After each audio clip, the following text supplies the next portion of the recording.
New off-leash dog parks that offer plenty of roaming and romping room for your furry friend.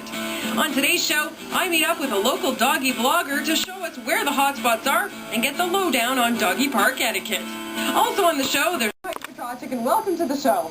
You know, it's no secret that I love animals, and even though I don't have a dog, I take every opportunity I can to be around them on the show. And you know, sometimes when you're out and about with your dog, you don't want to have it tethered to a leash all the time. It'd be nice to let it run free. Now, Point Pleasant Park and Seaview Park in the city are off-leash dog parks, but they're not convenient for everyone.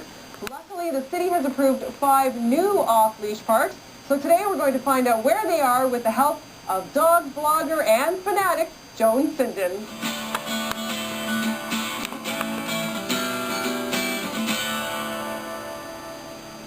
So Joan, now you have a website, and it's called Charlie Loves Halifax. That's right. Because this is Charlie. That's correct. Hello, and who's that? That's Buttercup. Buttercup, little Buttercup there. Yeah. Now, what is the etiquette when it comes to dog off-leash parks?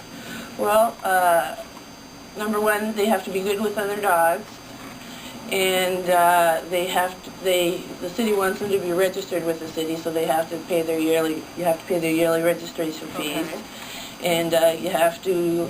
When they go to the washroom, number 2, you have to pick up after them. Okay. And they don't want them, all of the off-leash parks are multi-use parks, so they don't want them to interact too much with people who are there for other reasons. Okay. And also they want them to only use the parts of the park that are designated as being off-leash. Because all of the parks, it's only one small part of the park that's been designated as being off-leash. Oh, okay, it's not the whole thing. That's right. Oh, okay. Like today we're here at Fort Needham, Yeah. and this part of the park is off-leash. Okay. But then there's this whole big, huge, nice sports field that you think would be perfect for playing around with the dogs, but no, they can't. It says right, there's a sign right there saying you are leaving the dogs off-leash area. You can't go in there at all. Okay. Another thing that they have to is that they have to be within your sight at all times and under your control at all times too. You can't. They have to be well socialized, of course, and also that they can't be aggressive at all towards other dogs. They have to be dog friendly. Excellent. We should check out a couple of the other parks then, and learn about them. So and take these guys for more walking fun. Well, they're up for it. We'll tie her up before they do. Sure. Oh, Charlie, won't you? Well, we make our way. Oh, The number one thing you have to have is an excellent recall. Yeah. You know, when they call, if you call them when they come, you know, that's good. you don't really have a problem. Yeah. All right. Well, Joan and I are taking a break here with the dogs because we have one more dog park to hit. So stay with us because we'll show you where else you can take your dog off leash in the HRM. And also coming up, I'm going to return a favor to my mom. I'm going to learn how to send her a care package because she's been sending them to me for years. And we're going to show you how you can make them for your loved ones too. You'll love the creative ideas we have, so stick around.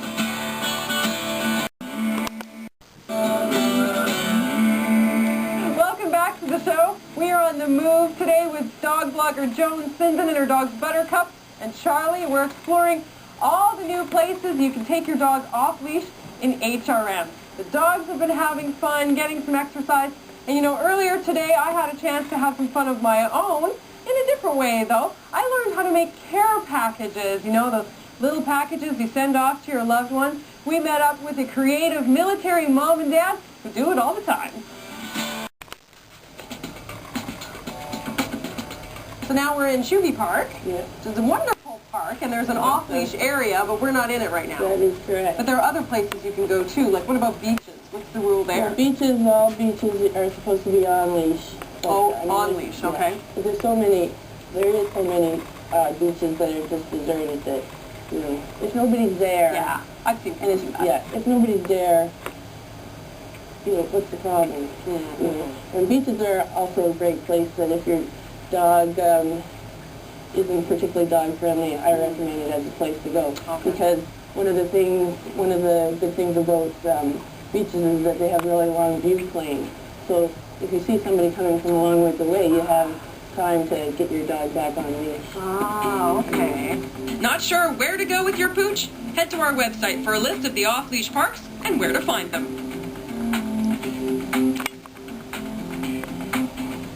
You may not The off-leash area is this way, across this bridge. Okay, so we're going to head there. And while we do that, here's our weekly column on how to live on a tight budget. Pretty cheap.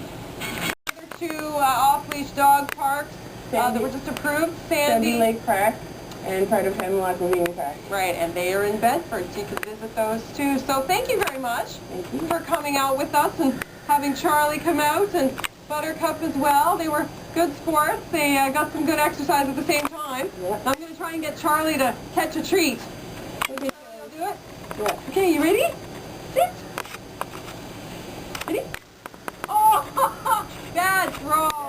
If there's anything you want to see on the show, just let us know. You can write to us at Living Halifax, P.O. Box 3000, Halifax, Nova Scotia, B3J 3E9, or check out our website. Thanks a lot. Good guys. Good work. Coming up on tomorrow's show, I'm heading out on a mini road trip to show off a great local getaway What do you think, spot Buttercup? 30 minutes from the city. It's a perfect place to disappear for some alone time or a romantic getaway for two. I'll show you why.